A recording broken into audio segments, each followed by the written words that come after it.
Record, a series of conversations among the Archival Studies faculty of the UP School of Library and Information Studies.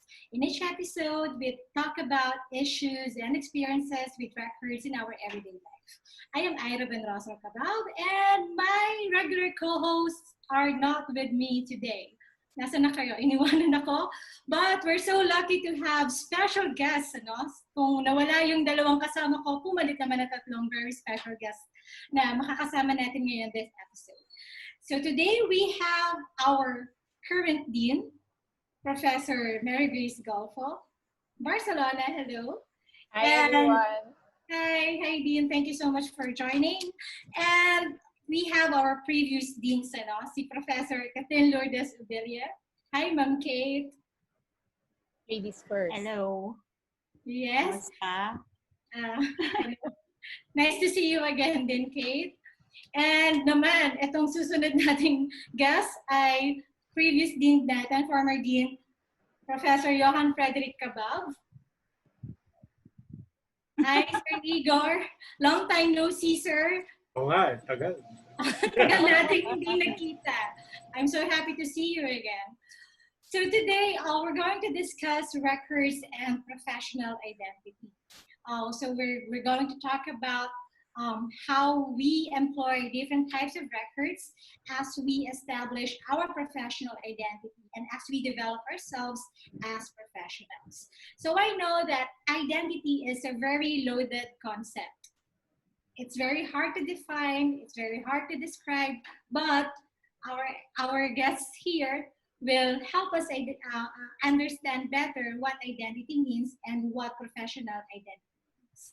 So maybe we can start with our Dean Mary. Tatlo nga pala yung Dean, no? Dean Mary Grace.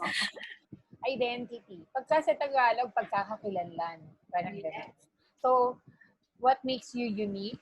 Or what separates you from the other people. So that's personal identity para sa akin.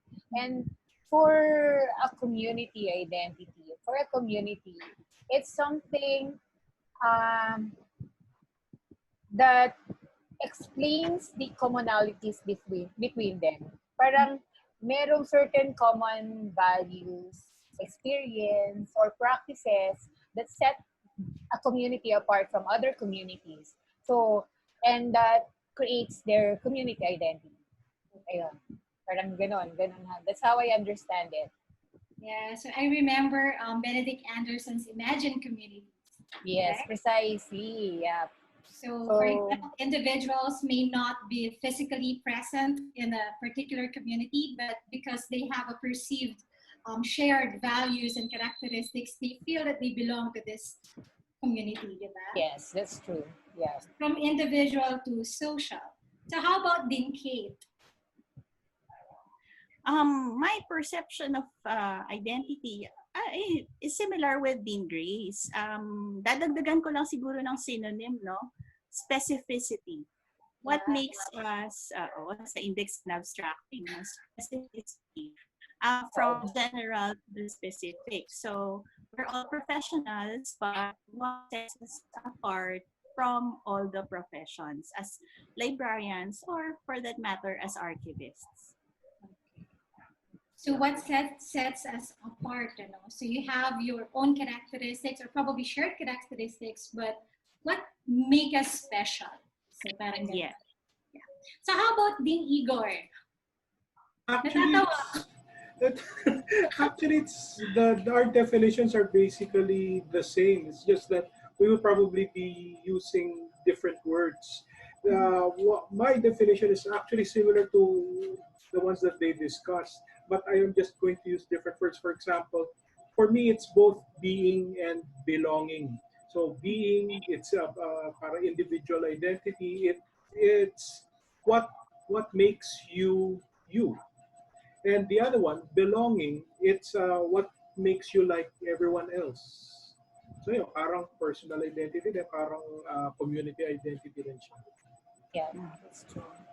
Tama. When it comes to professional identity, you know, so here in the Philippines, we have the PRC, of course, the Professional Regulation Commission that recognizes the different professions here in the Philippines.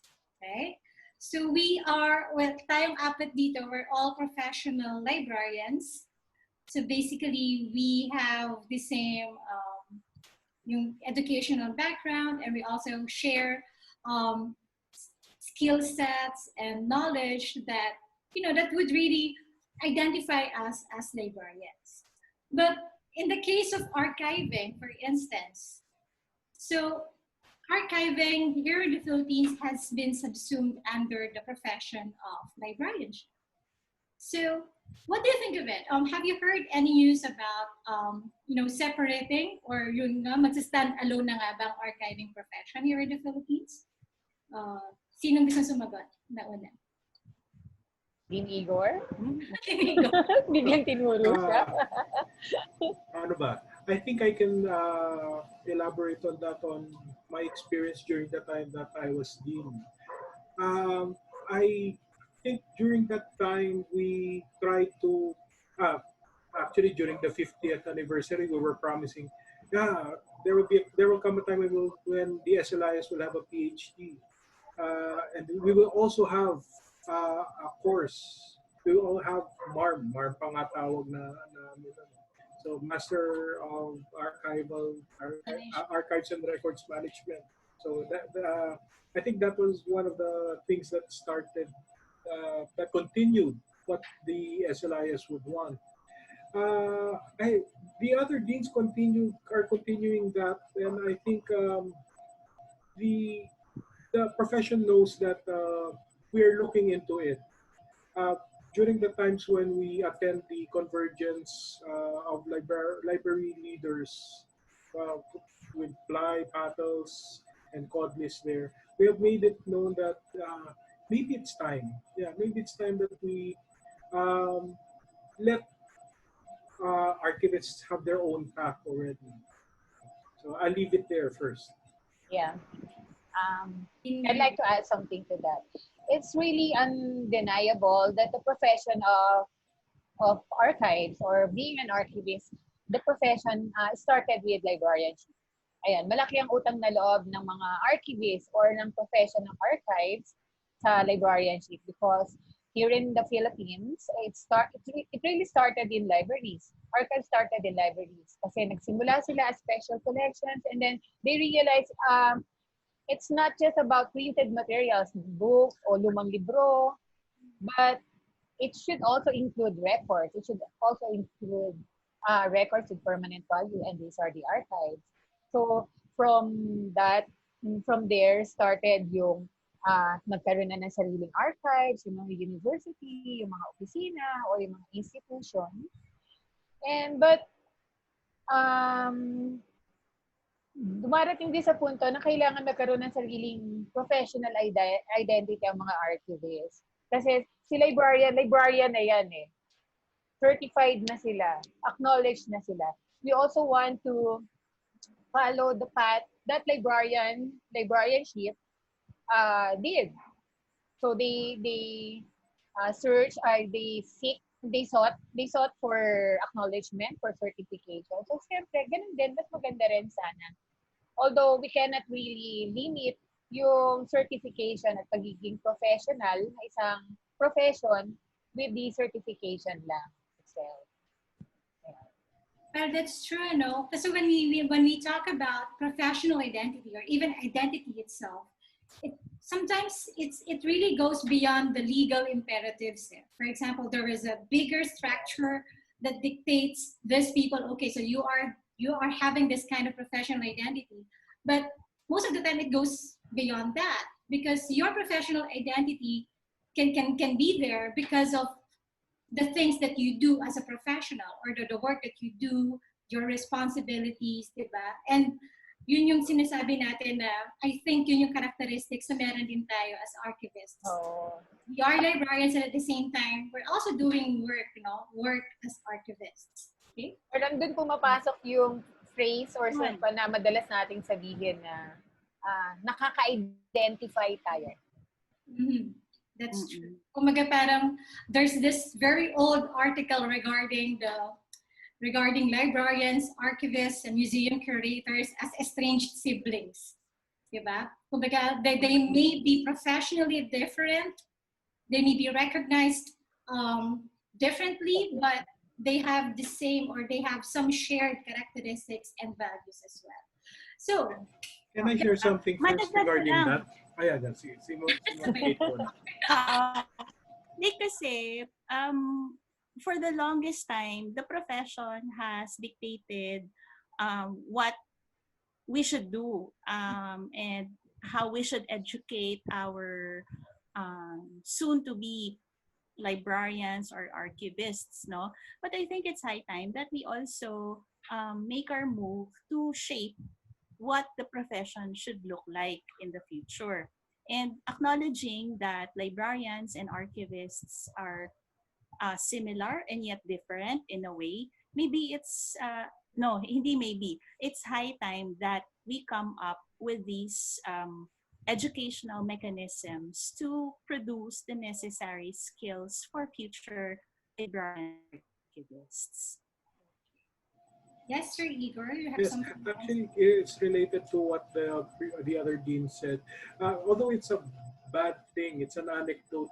During the time when we were starting with, before they came up with RA 6966, they were saying, one of the battle cries was, kung yung ang ibang profession na yan, meron silang, naging profession sila, tayo pa kaya? I won't mention the profession, pero yun yung nila, parang, it's a bad thing. Parang mas mataas ka doon. So, dapat maging profession ka na rin. So, I'll tell it to you off the record. You know, yun na nga, may mga professions naman na hindi nakatali sa professional ID or in professional exam. It just so happens that napaka-legalistic ng definition natin ng profession. You say, oh, professional ka ba? O patingin ng PRC ID mo.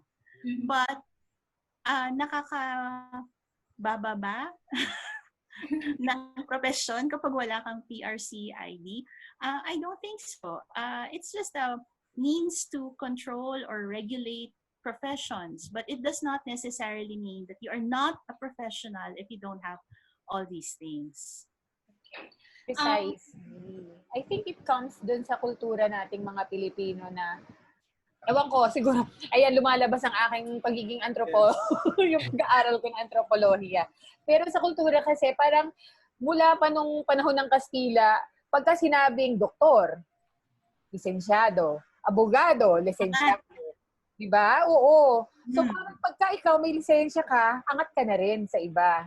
So parang naging status symbol siya ng sa kultura natin or parang pagdating sa nakapag-aral ka ba? Anong napag-aralan mo? Anong natapos mo? So nagiging yun, status symbol. Status, Hindi magandang pakinggan, pero parang yun yung na-imbibe sa kultura ng nakararami. Kaya today parang ang laking bagay kung ma-identify tayo na meron tayong sariling certification, licensure exam, kagaya ng sa librarianship. And I think that was one of the reason why our predecessors clamored for the licensure of the librarianship profession. Kasi dahil na palagi maliit, di ba?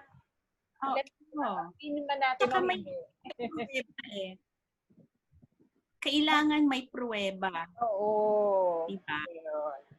So speaking of status symbol, recognition, structure, and pruweba, or having a proof, yes. Kayong mga tatlong din, so if you have a record or if you have a tangible evidence that will show your professional identity, what would it be and why? So, ano yung pwede nyo ma-share sa na? Yeah, so ano ma-share? Pakitaan na. Since na-bring up na rin naman ni Dean Mary Grace kanina, no? Na, yeah, so we have to have something tangible as a proof, as an evidence na kami ay professional or we have already reached this status, no? or displays. So siguro we can start with Sir Igor. uh, Hinahanap mo. bawal tumawa, bawal tumawa. This is my ID. So, yeah, so yeah, I don't know. It's always like that when they take your pictures for well, for government IDs. Yeah, they really it's a PRC ID. So, but this is already I think this is my fourth because I started in 1994. So renew. Yeah, so this is the fourth in the series. And but when you pass, they give this to you, right? I think the others have this. Oh yeah. Oh my goodness. Archival. Oh my gosh. So old. That's so old. Yeah, kailangan na ng non-aqueous cleaning. We laminate Yes, daw. wag mo laminate, masisira. You took the licensure examination in 1994, di ba? Yes, So 1994. that was the second or third? I think that was the third. Third licensure examination in the history of librarianship. Yes. 1994? Wow. Yeah. That's my student number. Tama na. Baka kung saan makarating ang discussion. Sabi ko, Wag na yung student number. nasaan ako noong 1994? Tumatakbo pa sa kalye. Okay. Anyway, so Sir Igor, so you shared your PRC ID and the certificate of registration, right? Yes. So what made you think that these are your primary records that identify you as a professional? Well, for one, whenever we were talking about communities and usually when you're inside a community, that's one of the things that they ask you. For example, pumasa ka na ba? Anong number mo? That's why I was saying, I think that's part of our identity, our number in the roster. Mine is 746, tama nga ba? Yeah, I'm 746. Oh my God, I just gave away how old I am. Yeah, so I'm the 746th librarian in the Philippines. Yes, I think that's Nauna ka sa akin. Yeah. So that's yeah, we were talking about the belonging part. Yeah, that's it. So your number is your individual identity. So going back to Kate's definition of Specificity. specificity. Yes. And Then- my unique characteristic. And then the fact that you are a librarian, that you have the same like the educational background, Yes. skill set ninyo, and then you belong to that community. So that is something that is socially constructed. Yes. So thank you, Sir Igor. And you just revealed your age. I'm trying to hide it for the long time. I'm kidding. So how about Dean Kate? Dean Kate. Oh, Oo, di ba? yes. Well, this is my record, my diploma for my master's, for when I finished my master in library and information science. Isang kwento lang, no? Because when I was applying for my first job, I only had my CV, a true copy of grades, yung sulat kamay pa, or typewritten ba yun? And of course, my letter of application. And being a fresh grad from my BA, I only have like 1 page of CV. Walang masyadong activity. Syempre, fresh grad, no? And yung mga pinagbigyan ko ng application ko, hindi ako pinansin because I don't have a copy of diploma yet. And they didn't recognize the true copy of grades. Ang hinahanap nila, transcript of records, which I have. O, diba? Ayun. So, it's I think, a lesson na, paano ba, bad thing ba, na ginajudge ang capability mo based on these documents. But in a way, it's also I guess, a proof of authority din in a way. Kasi if I were to judge someone na hindi ko rin kilala, I would look back at the formal records. Aside from, the face-to-face discussion, judging a personality or a possible capability, for which I think is not enough. So I think as an administrator, I would refer to these documents. So naintindihan ko na ang perception ng mga umisnab sa akin no first application. Yeah. So it's like what Dean Mary Grace said earlier, that you must have this tangible proof that you have already achieved that level, no? Na, okay, aside from being a professional, ito yung education na na-receive ko, ito yung training na meron ako, ito yung skill ko. So those particular records, yeah, really gave you the authority, gave you the identity, and at the same time, it's a form of control again, na parang, okay, ito yung kaya ko palang gawin, ito yung hindi ko kayang gawin, based on what is manifested in this particular records, diba? So, salamat po sa mga kwento ninyo, no? Dean Igor and Dean Kate. Siya, syempre, si Dean Mary Grace naman. Ayan. Yung sa akin dito na ba yung tinago ko? You mentioned something about skills, proof of your skills. Naka-ready. So, aside from my PRCI, di kagaya nga. So, kanina, gusto ko lang idagdag sa nung tinanong mo si Sir Igor. Bakit? Why do you think yung PRCID somehow proves that you're being your profession as a librarian, di ba? Kasi mismong yung title, nakalagay, Professional Identification Card. O, di ba? Yung magandang picture, papakita ko niya. So, talagang, kumbaga, ito yung sinasabi nila na dapat meron ka, dahil kung wala ka, wala. Yung parang gano'n. So, the name itself says everything. Diba? Tells you everything. So, professional ka because you have the professional ID. Parang gano'n. And then, nandiyan si profession. Nasaan ba si profession? Ayun, librarian sa baba. Oh. So, yan. So, ito yung mga nagsasabi or nagbibigay ng unique identifier, kumbaga natin, sa unique identity natin ng profession natin. And dun sa skills na minention mo earlier, a proof ng skill ko na, ito, yung certificate na binigay sa akin, ito yata yung pinakahuli. Certificate of appreciation. So, it somehow acknowledges your skill, your profession. Diba? So, isang proof din ito na, eto, professional identity ko, nakalagay dyan, resource speaker ako, eto ang ginagawa ko. So it's another way of proving your professional identity. Yeah. Thank you, Dean Mary Grace. So we have seen the different types of records that serve as your evidence, as proof of your professional identity or even your skills as individuals. And then these records will not be granted or these records will not be given to you kung hindi mo na-achieve yung mga ibang mga bagay. For example, if you did not pass the licensure examination, obviously you won't be having a license, no? And then if you haven't finished a certain degree of your educational attainment, of course, yes, so hindi ka magkakaroon ng diploma unless you go to some place where they can create fake records, and also you won't be given certificate of appreciation if you did not appear or wala ka talagang ginawa doon sa isang event, if you did not deliver, let's say, a training or a talk.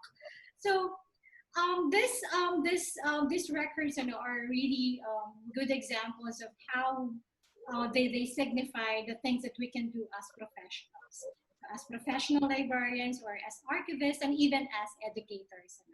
Okay, so binanggit ni Dean Mary Grace at ni Dean Kate and ni Dean Igor kanina that the archiving profession has been subsumed under the field of librarianship in the Philippines for the longest time. And we all, of course, we recognize that kahit na gusto natin humiwalay o may mga drive na talaga tayo or there are things that we're doing now for us to be recognized as a separate profession. So let's go back a little bit, siguro konting history lang. So maybe si Dean Kate can tell us something about what happened or what's the root of all these things. It all started. It all started with Parang dapat yata si Sir Right. Igor storytelling.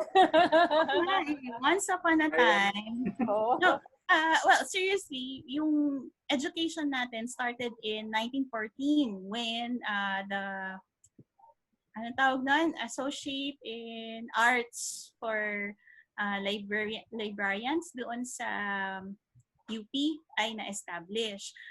But yung school natin, it was established in 1961 wherein nagkaroon na rin ng separate baccalaureate degree, which is the Bachelor of Library Science. Year after, nagkaroon na ng Master in Library Science. Well, the education improved in a way and nagkaroon ng addition ng IT capability. That's why in 1997, napalitan na rin yung ating title o yung ating degree, naging Bachelor of Library and Information Science, and sa Masters naman ay naging Master of Library and Information Science to accommodate the changes in the educational anong tawag nito? The courses that were involved. So, pagdating ng 2007, nagkaroon na rin ulit ng pagbabago ang ating school. We had to rename it School of Library and Information Studies to reflect the various changes in our education kasi meron na tayong various tracks. And this includes archives, IT, and all other tracks that we offer in our courses, in our baccalaureate and the master's degree. Ayun. So, pwedeng history na ba yun? Up till now? Sige pa, ma'am. Nabanggit ni Dean Kate, 1961 ang birthday ng SLIS. So, we're turning 60 next year. Remember? Oo. Happy birthday to us. Yeah. This July 1, no, magse-celebrate tayo ng 59. 59. Oo. Year long celebration po ba ito din? Sana. Year-long countdown. Oo. Magkakaroon tayo ng isang taong pakulo for that. Yes. That's so exciting. So thank you for the historical background, and also thank you for reminding us, the MG, of our birthday soon, July 1st. Yes, we're celebrating the 60th next year, 60th birthday of SLIS. So it's also good to know that the first archival courses in the Philippines were offered under the UPSLIS. So that was ILS pa. No, wala pang ILS na because it was in the late 1950s when the first archival courses were offered. Pero hindi siya nagtagal dahil because of the lack of faculty, and of course there was also a lack of demand in the community. So they thought during that time that it wasn't really necessary to offer courses on archival studies or archives administration pa nga yung tawag, and paleography, So wala pang masyadong demand, so therefore parang law of supply and demand lang nangyayari. But now we have several courses on archives, and yes, we're so happy about it.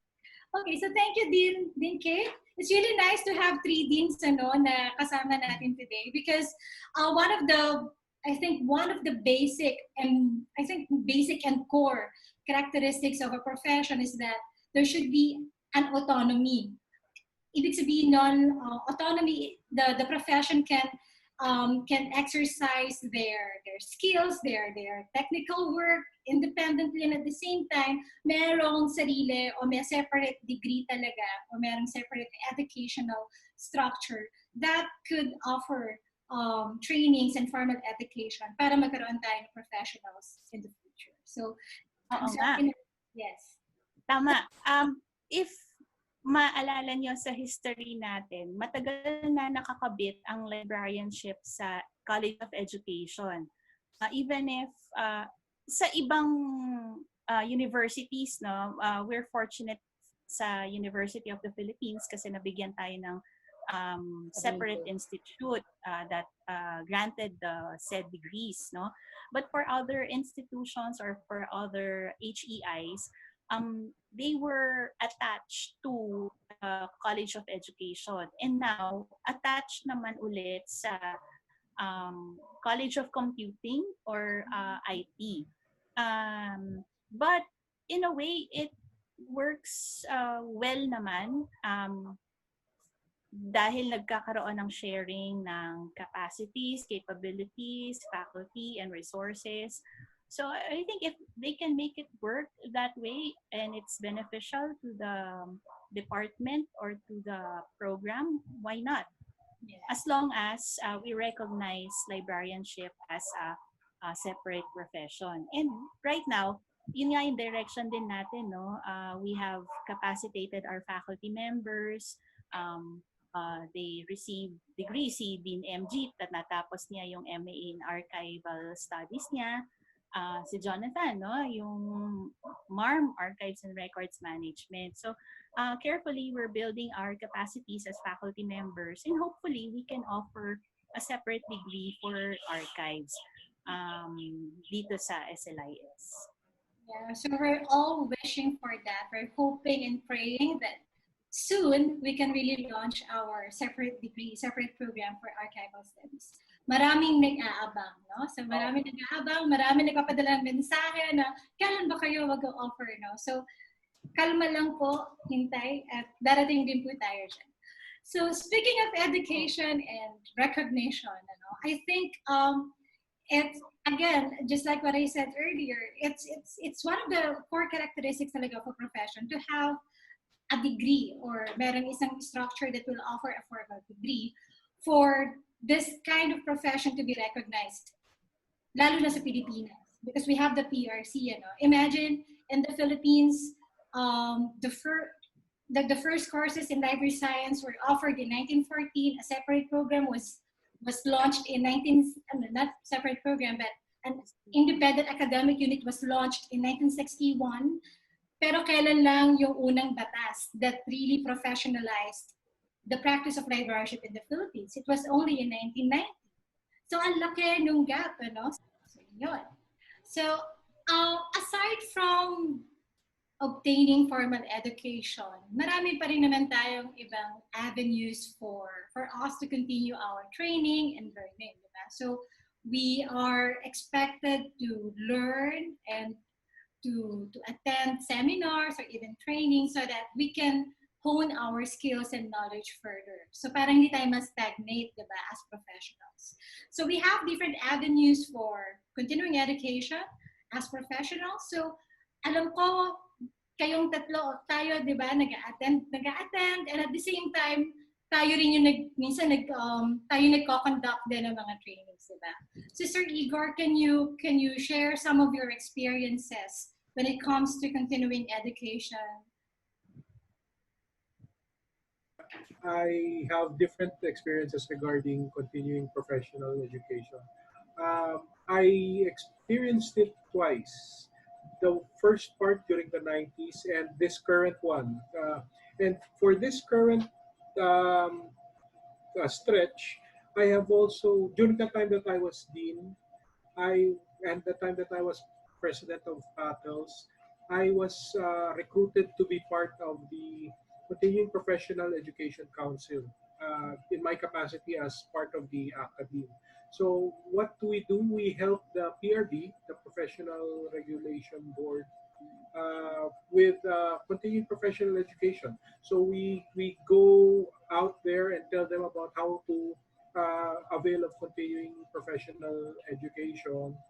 And it was also during the time that they were starting to assign points. Although hindi ko na inabot yun. I think the next councils were the one who assigned points already. So I'd like to point out that I was a hostile member of the CPEC because I had bad experiences during the 90s, during the first CPEC, during the first CPE call for. I think that's why we have That's why we've been commenting on the hashtag patiently waiting, because that's what's happening to a lot of people. They are patiently waiting for their certificates. So those are the things that I experienced regarding continuing professional education. I'd like to point out what Ma'am Dean Viva, the former one of the former deans, also said about continuing professional education. Yes, it is both a legal and a moral obligation. As professionals, we have to continuously learn. There's nothing bad about continuing professional education. There might be something wrong about how things are conducted, but no, it's our not just an obligation, but it's our responsibility to continue learning. So yun, I think the other deans can also share their. I know Ma'am Kate is also a member of one of. She has a function regarding continuing professional education as well. Yes, then Kate? I don't have capacity anymore. Wala No, na. as part of CODBIS, we have a representative to the BFL. Ano yan? The CPD ng BFL, Committee of the BFL, and in the person of Professor Avelina Lupas. Yun. So, yes, I agree that we have a moral obligation to continue learning, especially that we are teachers, and especially that we are librarians, given the fact that our profession grows along with the development of information and the tools to access and create this information, no? And we owe it to our clients. However, nakakabit na naman ito doon sa mga certificates na hinahabol natin sa mga training na pinupuntahan natin. Di ba, all of you have experienced international conferences and training, and to a certain degree, hindi sila nag-offer gaano ng mga certificates. At bilang nasa gobyerno tayo, as proof na nakarating tayo sa mga training and seminars and conferences na ito, humihingi tayo ng certificates from them. But it is not a normal process in the certificates like IFLA, for example. Sa I-conference, bilang maraming Asian universities ang sumasali dito, automatic na rin yata sa kanila ang mag-issue ng certificates. Kasi yun na nga, no? Asian countries medyo strict sa mga certificates na to. Wala yata silang tiwala sa atin. Kailangan ng papel. So, para siyang, it's highly contextual again. Yeah. I-add ko ito sa sinabi ni Ma'am Kate. One anecdote that I always tell. During the 90s, I had to attend a conference for the points. So I begrudgingly went to one of the sessions. I sat myself down on the last row. Then I looked around. So I was wondering, all of the people in the last row were pillars of the profession. And I was telling them, bakit kayo nandito? Technically, lahat kayong nandito sa row na to, pwede niyong ituro yung dinidiscuss sa harap. You're more qualified. Masama man, you're more qualified than the speaker in front.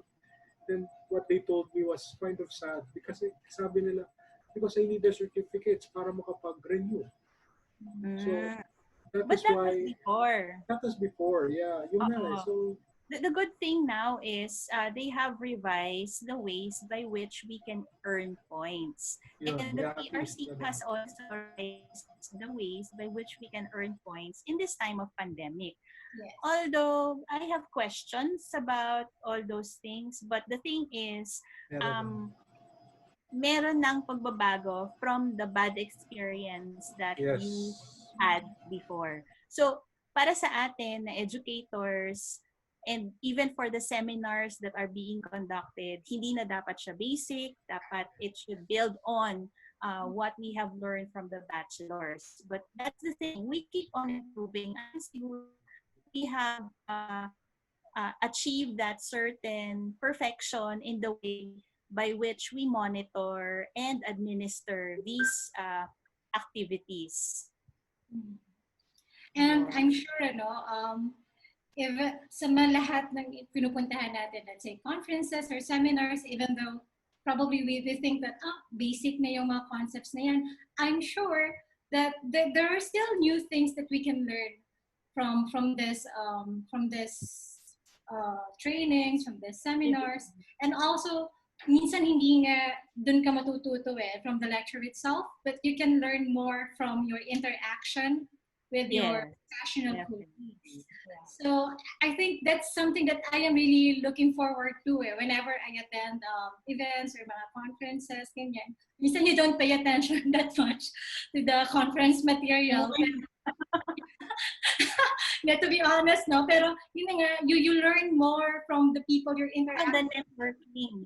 Yeah, networking, no? During or even after the conference. So I think that's, well, it's not part of the actual points that you get from attending the conferences, but I think that's a very good part of your continuing education or continuing professional development as, of course, as a practicing librarian or as a professional. Okay? So si Dean Mary Grace, of course, meron yung may share sa atin. I haven't been involved sa CPD identification or calibration yet. Baka siguro sa mga susunod na mga araw.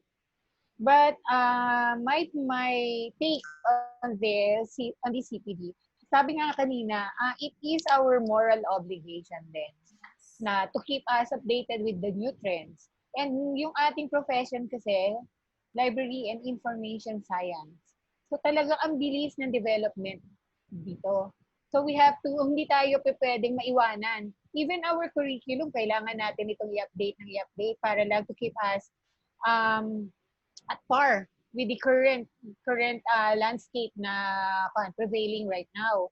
So ganun din yan. Kailangan meron tayong obligasyon para ipakitang we deserve our title. Parang ganon. Professional librarian tayo, kaya kailangan patunayan natin na tayo'y updated, alam natin kung ano nangyayari, at mapapatunayan natin hindi lang tayo yung kagaya ng iniisip nila na palaging nag-shelve lang na libro o nagbabantay ng library, ng mga libro. Yun. So, yun na yun long gone na yung ganong perception sa atin. So, we have to maintain yung bago nating image at yung gusto nating i-project na image sa mga tao. So, malaking bagay nga naman yun. Tama yung sinabi ni Sir Igor, ni Kate at ni Ma'am Viva. That's true. Kaya we should never stop learning and trying to improve ourselves, as professionals. Especially tayo nasa academe, kumbaga ang bilis, sobrang bilis. And I think this is just my opinion. Yung growth ng isang profession, ang laki ng nagagawa talaga, o malaki yung responsibility din ng mga nasa school or nasa academe.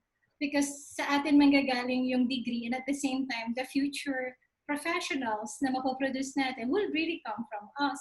So if there will be changes, if there will be development, it should really start from the school, from the units offering the formal degree. Kasi after for example, after you finish your degree or you have your license, ang professional development mo na lang doon would be you attend seminars, you attend your conferences, you build your network, or probably you may want to continue postgraduate degrees or yung higher degrees pa. But then again, the foundations would really start sa school or the academic units offering the formal degree. So yeah. So kaya nating lahat yan, yung mga nagtuturo ng LAS. Yeah. At marami pong salamat sa mga practitioners who are also dedicating their time to be in the academe and to teach part-time. Marami pong salamat. So, going back again doon sa mga training, patiently waiting for certificates, and yung mga ebidensya and proof that they really attended seminars and conferences or even webinars, especially during this very interesting time. So what can you say, Dean Mary Grace, what can you say about this kind of this act of evidencing participation sa isang learning process or yung sa continuing professional development? So what can you say about it?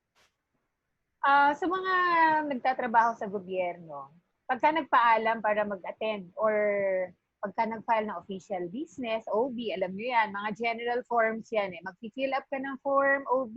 So pagka umalis ka or may travel order authority ka, you have to prove na talagang pumunta ka doon sa plano mong puntahan. Oo, yung pinagpaalam mong puntahan. So kung conferences man yan, so dapat merong pruweba. So kaya meron tayong common government record na certificate of attendance or certificate of appearance. Appearance ang talagang so ang nire-require nila na dapat mong i-submit aside from the certificate of attendance. So hindi enough yung certificate na binibigay ng conference facility ay ng organizer.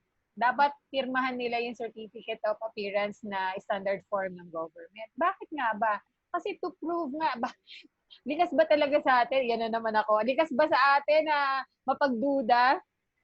O merong masama? Siguro kung sino man nakaisip noon at ano ba tawag dito? Ni-require yung mga ganyang pruweba may masamang experience. So I don't want to think that way. Pero it's always taken as a proof. Kailangan everything na pinaggastusan ng gobyerno, accountable kasi dapat sila sa pinaggastusan. So proof na talagang napunta doon yung perang ginastos para sa'yo, you have to submit a certificate of appearance or certificate of attendance. So, records as evidence para to support yung administrative requirement, to support din yung financial requirements sa accounting kasi kung hindi, makukuha ka, madidisallow yung ginastos mo. And legally, dahil you are a government employee, so you have to make sure that you are being a responsible government or public servant at hindi mo nilulustay lang kung saan-saan yung binibigay sa'yo para improve mo yung kakayahan mo.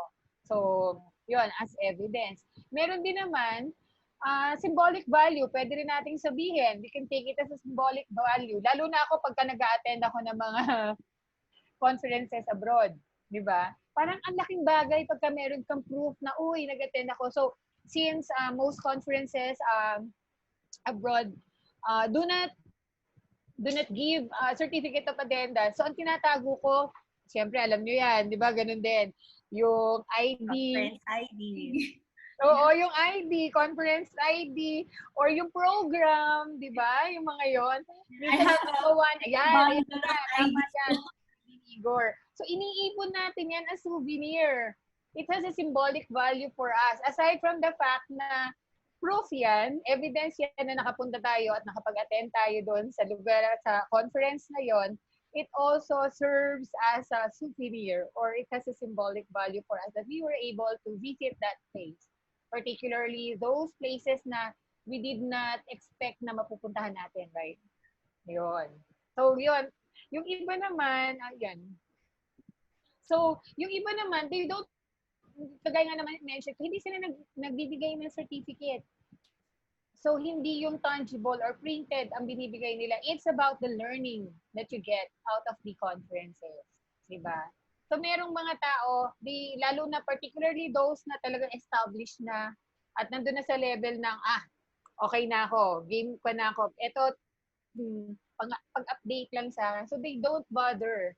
They don't bother talaga because what they are more cautious about learning or yung network na gigame nila out of the attendance sa conferences. Yeah, yun. So, yun yung take ko sa pagka naghahanap ng mga evidences. Certificates.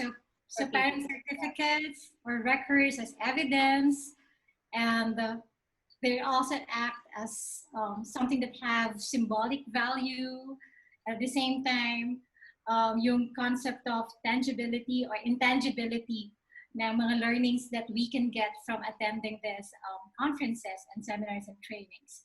So I would like to agree on the symbolic value. Ano? Kita niyo, Sir Igor, yung mga ID ko dyan sa likod niya. So I would really keep them because yun nga, kasi I really did not care so much about the certificates before. So it's really more of the idea. Parang, oh, the idea ko. And then saka ko na may isip, kailangan ko pala ng certificate. It's a requirement pala. Diba? So yeah. Okay, so Sir Igor, you have something to add? Well, I was just looking at all of these, and you're talking about symbolic value. Yes, actually, this is a lot. It's really a treasure as far as we're concerned. You get to meet a lot of people. You get to learn a lot of things. We were tying it up with learning, and yeah, I think the time is for the past couple of years. We were looking at learning not just where we are, to learning going outside of where we were positioned. So I think, yeah, I agree with you on the value of all of these. It's not just a piece of paper, it's part of you, part of your life actually. Kasi ang dami mo ng lanyard, di ba? Dami lanyard. So, Dean Kate, what can you say about this? We experienced just last year promotion, and yes. most of the things that we needed for us to be promoted are proofs of our professional growth and development. And nakatali pa rin ito sa certificates. Kung wala tayong certificates, we had to produce a tangible evidence to show that we were able to attend. Kung wala man yung certificate, the table of contents for which nakasama yung ating mga pangalan, or kung wala na talaga, a picture that shows that we were able to attend that particular event, no? Again, it's a form of control. These records are forms of control. Kasi nga, hindi naman nila tatanggapin agad-agad na pag sinabi natin, oh, pumunta ako sa ganyan, sa ganito, I learned this, I learned that. We have to show them something. We have to prove it to them. Mabuti nga, wala na siguro tayo sa level ng nagdududa sa electronic certificate. Or I experienced something din, Grace, you know this, no? As proof na nakapag-publish, you have to show an evidence that you were able to publish. So we showed them the digital copy. Pero ayaw nila. They wanted to get the printed copy from which we derive from the digital copy. So anyway, siguro that's another subject for discussion. But it all ties, it all connects to proofs, to control, and something that will, you know, say that we did this. Eto, ginawa natin to. Yeah. So, ang gaganda ng mga experience ni Dean K, Dean MG, Dean Igor, ano? Ay, ako rin pala. Regarding conferences. Yeah. Na parang, these are the realizations that you will have kapag ikaw ay nagpa-participate sa mga ganitong klaseng mga events, and at the same time, you know, the things that you're learning from these experiences are really valuable.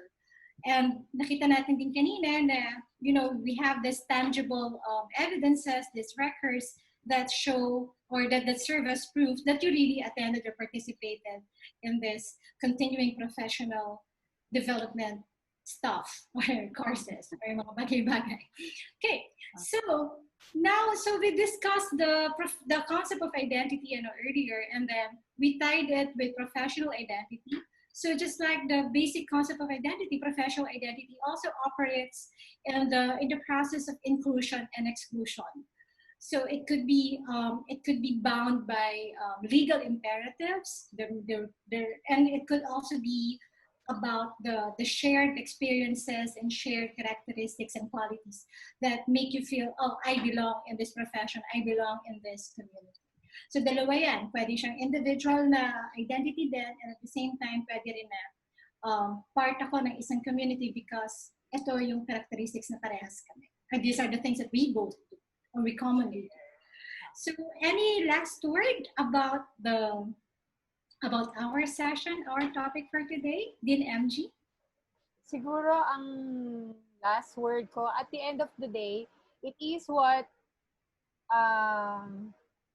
we live sa mga taong nakakahalubilo natin na magpapatunay ng pagiging professional natin. So, kung ano yung pinapakita mo bilang professional librarian o bilang archivist, dun ka rin nila makikita at irerespeto. So, regardless kung gaano karami o gaano kataas na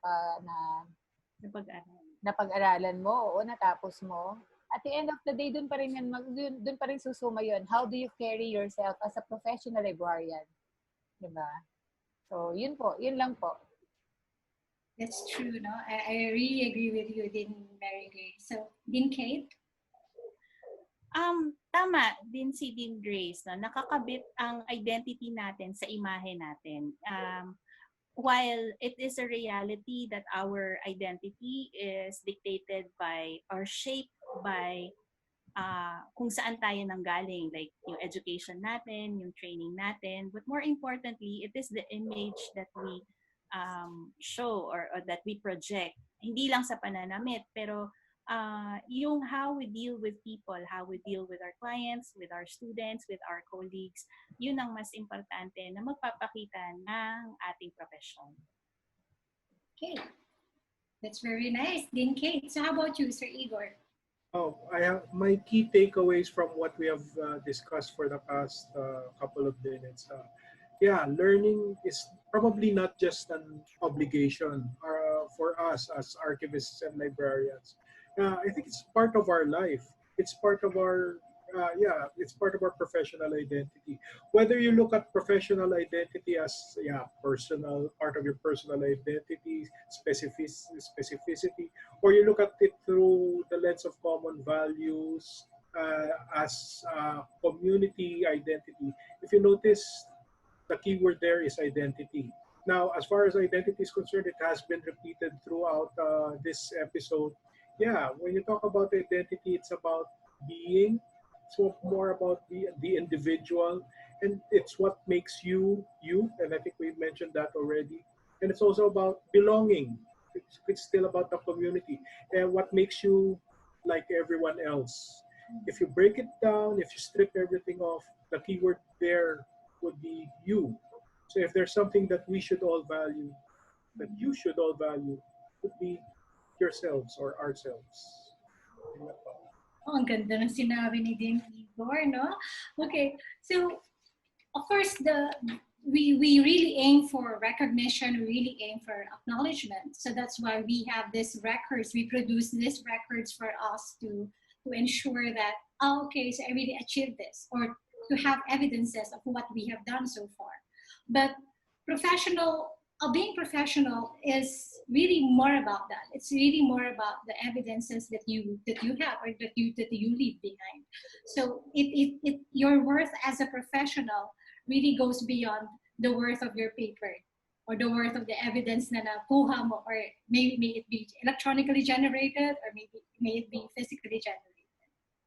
So thank you so much, Dean Kate, Dean MG, and Dean Igor for this discussion. Sobrang ganda. I hope meron pa tayo mas mahabang time to talk about this, ano? Baka parang lang tayo nagkukwentuhan talaga. And this is a very nice discourse. So marami pong salamat. So our next episode will be about digital records and trust. So hope to see you in our next episode. So this has been For the Record. For the Record is brought to you by UPSLIS. To know more about our school, please check our website at upslis.info. Please do not forget to subscribe to our YouTube channel and hope to see you soon in our next episode. So thank you for watching and see you. Bye. Bye. Bye.